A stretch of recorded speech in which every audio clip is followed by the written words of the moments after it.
I am so grateful to share this platform with wisdom from our community.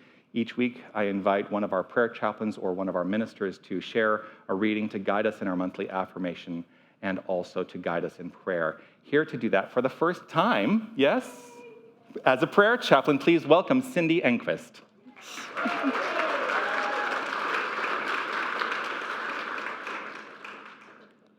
Good morning. This passage is from Hannah Hassler, editor of a column called Appreciative Wellbeing on Medium.com, which is a website for reading, writing, and deepening our understanding of human stories and ideas. Her article is called Living Mosaics. Hannah quotes a contributor who says, "I make my ramen the way a friend taught me in 11th grade. Every fall, I listen to a playlist made for me by a boy I drove across a border to see. I eat sushi because a girl who won't talk to me anymore made me try it. And Indian food because my best friend's parents ordered it for me before I knew what I like. There are movies I love because someone I love loved them first. I am a mosaic of everyone I've ever loved, even for a heartbeat." Hannah goes on to say, "And isn't this one of the ways that intersectionality appears in our lives, lived and breathed and experienced moment by moment within a larger culture comprised of family and lovers and students and coworkers and friends and neighbors and strangers we met just for a moment? We aren't alone. The people who surround us deeply impact the ways we think and the ways we eat and move and work and read and interact and vote and worship and love and speak. The wider our circles, the more diversely we live. The narrower our circles, the more constrained our lives. Celebrating who we are is powerful. Celebrating the people in our lives who have impacted us is powerful. Opening ourselves to more people and experiences is powerful. Let it in. Let it be beautiful. What a gift."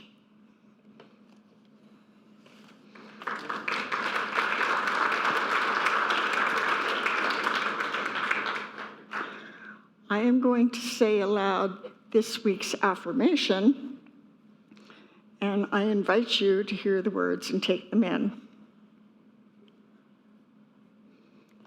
The affirmation is diversity. I honor the diversity of the human community. Now let's speak these words together. I honor the diversity of the human community. Once again, let's say them together. I honor the diversity of the human community. Are you spiritual but not religious? Are you looking for more meaning in your life? Are you ready to create the life you know you deserve? We can't wait to meet you. Unity of Tucson, Sundays at 9:15 a.m. This song has always really resonated with my soul because I think I am someone who chooses and delights in singing my own song, making my own kind of music, expressing my uniqueness magnificently in every aspect of my life. And it doesn't mean that it doesn't sometimes scare me to do that. Right? Because, part of what happens is, oh my gosh, well, there's a part of us that wants to fit in because we don't want people to think poorly of us, right? But, one of the things I often say, and I didn't coin this, somebody else coined this, but why fit in when you were born to stand out? Yes. That's the truth of all of us. We are each and every one of us born to stand out, to be the music makers of our lives. And so that is what I like to encourage us to do as we celebrate this month where the whole theme has been diversity and recognizing that diversity is the outflow of unity, that unity is necessarily expressing itself in myriad ways as all creation, and that we do not have to be or express like anyone else. I get excited by this stuff, and it makes me do things that I get, that get pointed out to me when I'm away. William.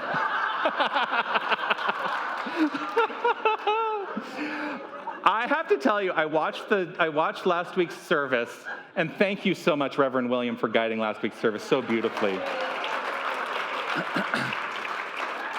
I watched last week's service from my hotel room in Kansas City in the afternoon, and I literally was by myself, and I busted out laughing so hard when you did that.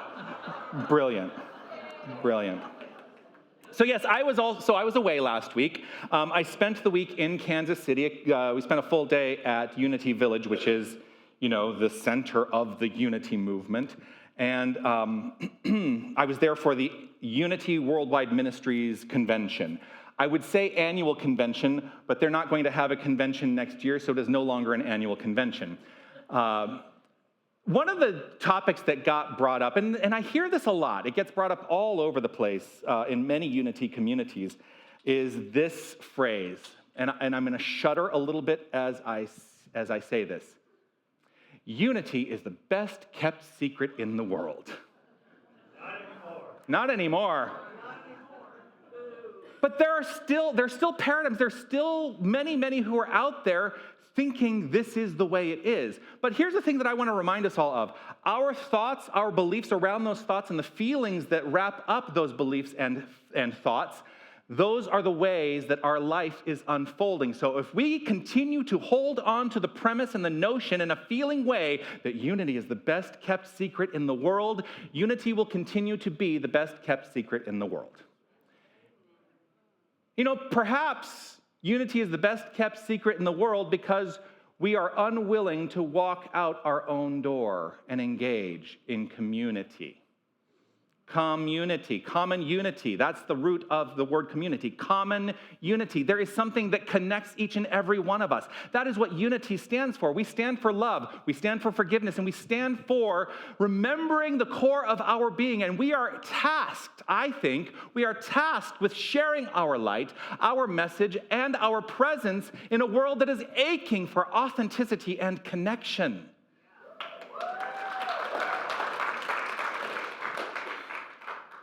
Now, I also want to be very clear, because there is an ethical standard by which ministers live, and that is this idea: we do not proselytize. So how do we then step out into community and share the wisdom that I think comes through unity and through the New Thought teachings without seeming like we are proselytizing?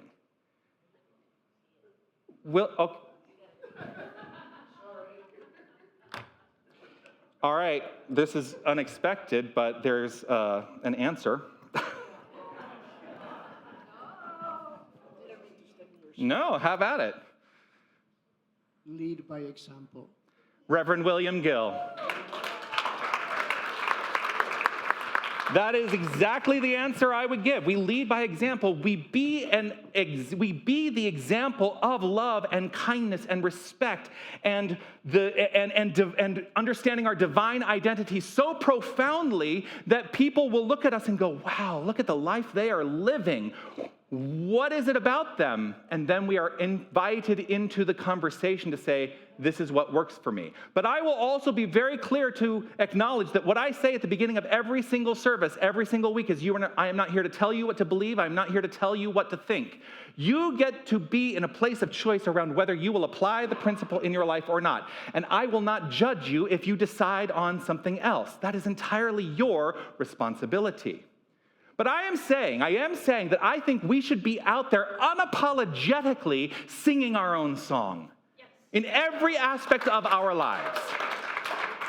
And here's what I think that song is, and here's what I think the mystics of the ages have taught that song to be. The song is a song of love only. That's it. You can get rid of the rest. I mean, I don't want us to get rid of the rest of the mission statement. I like the rest of the mission statement. I will tell you, I know that there are people who have a challenge with the forgive everything part of the mission statement. I get it. But that's the work, right? But if we truly understood ourselves not only as the expression of love only, but also the impression of love only, then all we can do is be love in the world, rooted in a courageous authenticity and celebrating our sacred individuality.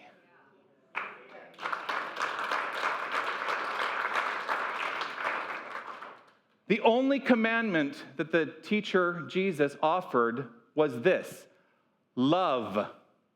That's it. He said, I am here to fulfill all that has come before me by offering this message: love. Love. Love is all there is. That's it. That's it.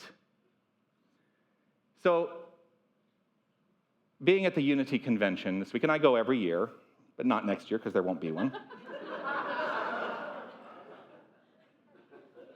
There's been a discussion that has started to unfold this year. And I'm bringing this up because what you may not realize if you are, not in leadership or running a community, or you come on a Sunday and you don't know that there are two Unity organizations. Did you know that? Some people say yes, some people say no. There are two Unity organizations. Why are we Tunity? Wait a second, I thought we were unity, not tunity. And the reason that I bring this up is because this has been a source of conflict for decades in the unity movement. Can you believe that in the unity movement, where we teach unity, there has been an expression of conflict? So earlier in the spring, some information started to come out from Unity World Headquarters, which is one organization. The other organization is Unity Worldwide Ministries.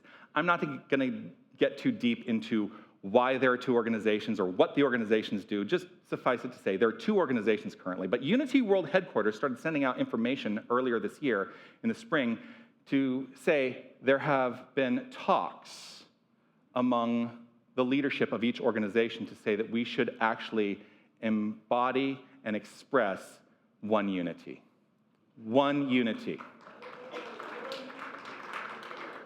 And that what has been unfolding is a willingness that had not been there before for Unity World Headquarters to offer services and support to the field, which is, we're part of the field as an independent unity community here, right?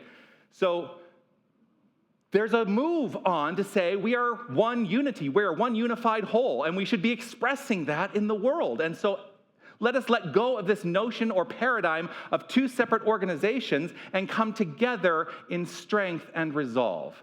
Now, this has a trickle-down effect, because what it is inviting us to do and what we are asked to be are more than caretakers. We are asked and called to innovate in this unfoldment. And that's what I kept hearing this week at the convention. It is our time to innovate and evolve.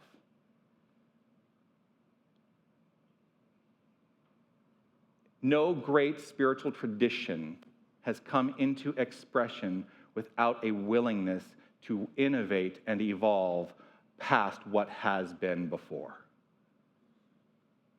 That's what we are here to do. We are here to be the innovators and the evolutionary thinkers. And that evolutionary thought shows up in its full expression as magnificence. You are part of that magnificence. So the thing about innovation, we celebrate innovation when it's successful. Real easy to do that, right? We celebrate it when it's successful, and it looks like, oh my gosh, all of a sudden, innovation happened. Oh my gosh, wow, that's something to be celebrated. But we sometimes lose sight of what it took to get there. and all the perception of failure that preceded that all of a sudden moment of going, oh, it's an innovative thought and an idea that is now in its full expression. But there may have been a lot that got us to that point. So there are a lot of perceived failures. Some of us may be living in the perception of failure in our own lives. Just know that that failure is us falling forward into some new idea, and that if we understand failure for what it is, a releasing of an old paradigm and an adoption of something new to be fully adopted and expressed, then we will do nothing but succeed. And I believe, my personal belief is that success is all to be rooted in, now, I believe, you get to decide what you believe. I believe that all of that success is to be rooted in the construct of love only. That is how we will heal the discord that we are experiencing in this world. Love only. And it is up to us not to try to impress it upon anyone else or make anyone else do or be something. It is up to us to be the examples of love only in this world. At its core, all innovation is the willingness to try, to fail, and to pivot when necessary. And for me, the pivot always goes in the direction of, if I'm going to pivot, I'm going to pivot in the direction of love only. That is how I will choose to sing my song. How about you?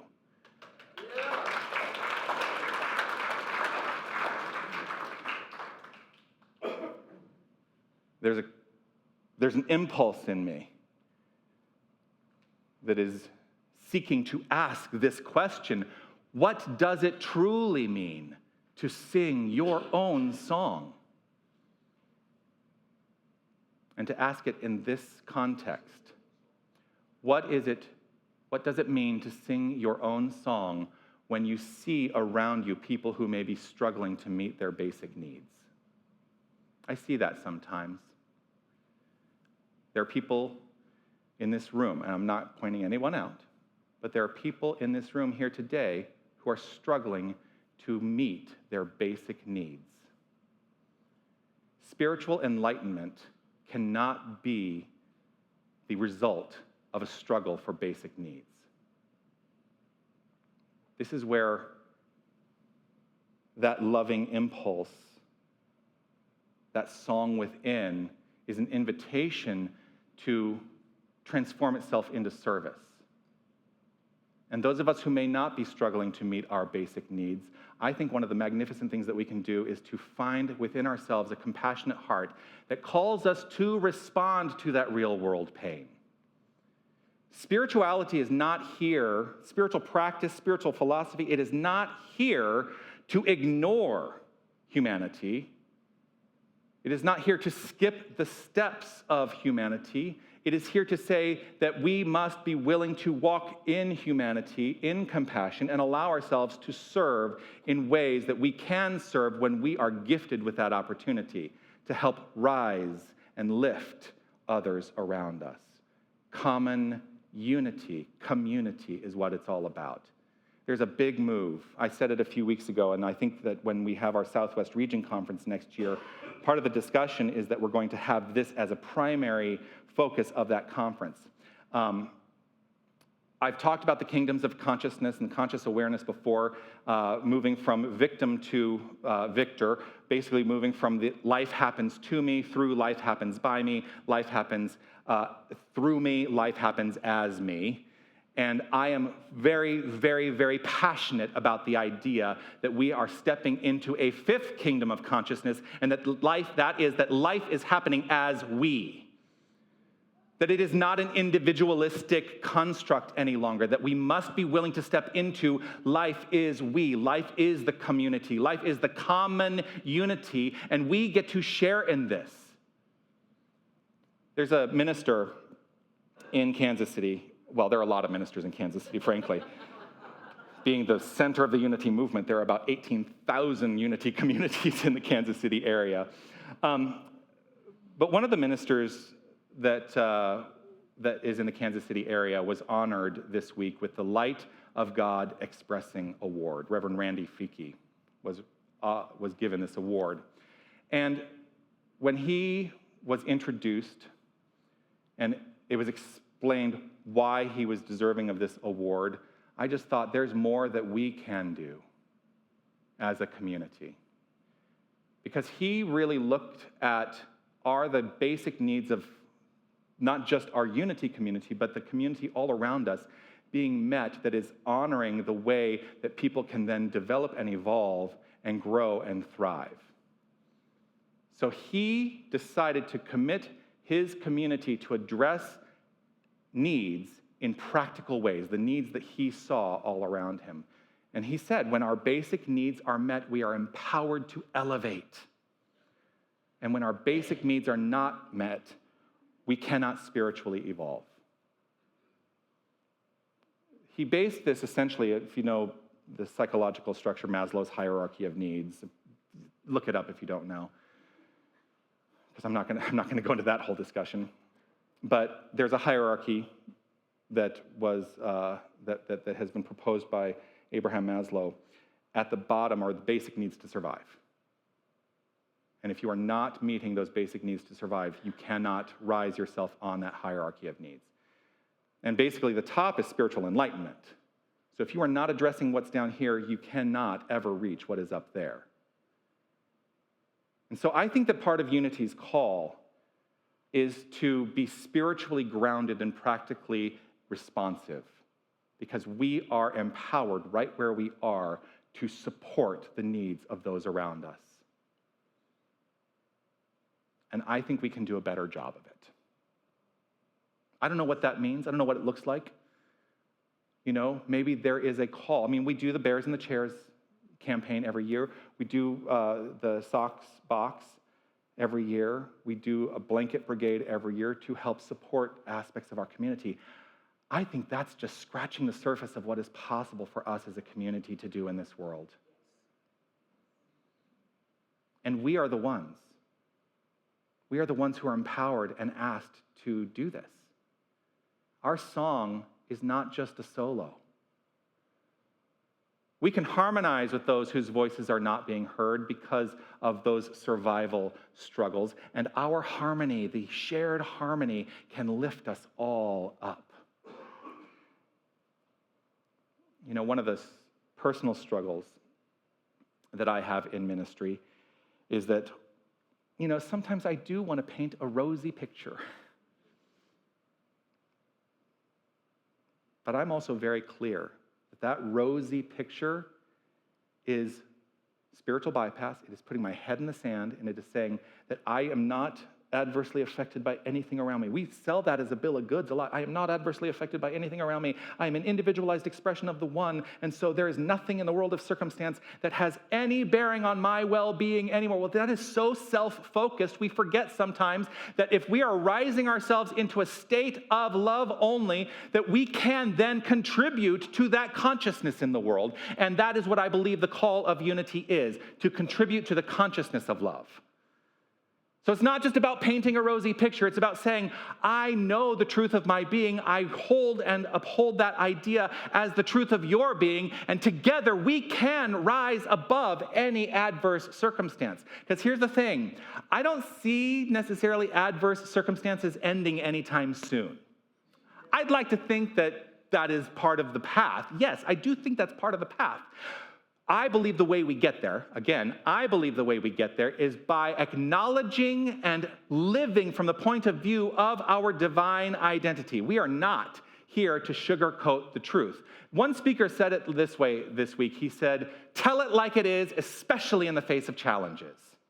That's spiritual courage.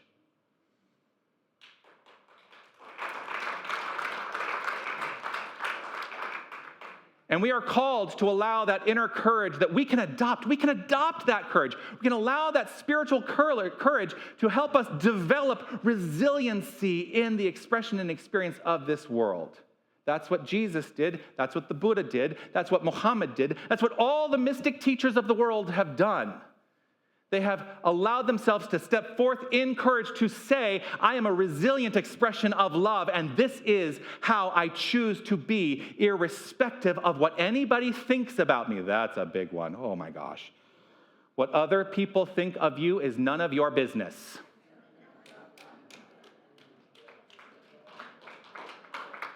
I get challenged with that sometimes because, don't we all just want to be loved? We want everyone to like us.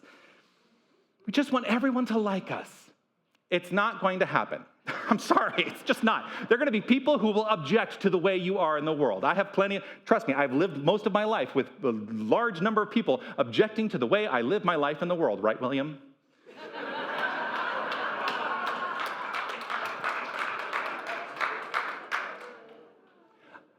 Let us step forth with naming what is hard, what is challenging, what the circumstances may be that need to be resolved and addressed, and know that our song is not diminished by naming what is hard, but it actually gains depth, because those who are flexible are rarely bent out of shape.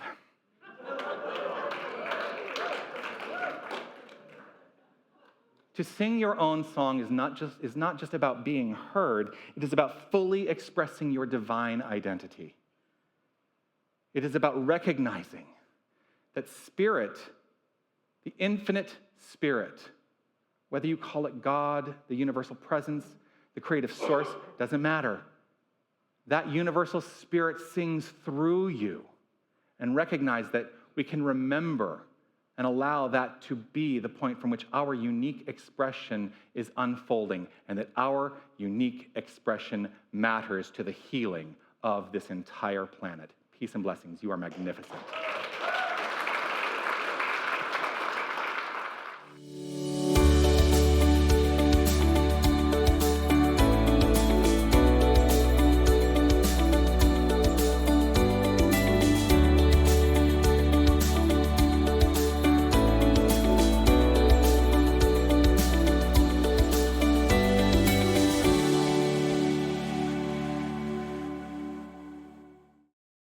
If you are new to our community, every week I offer a home practice, which is an invitation to take what has been offered today in the message and actively put it to use in your life. So the home practice this week is this. Each day, I invite you to each day notice where life invites you to sing your own song. Determine in each of those moments what feels sustainable and what feels like it needs adjustment. Make a conscious change and sing your song. And then each evening, write down what you discover about yourself. This spiritual practice of journaling is a very powerful practice that invites us on the journey of recognizing where we have been and how we are getting to where we would like to go, and knowing that it is absolutely possible. So that is the home practice this week. Sing your own song. Sing your own song.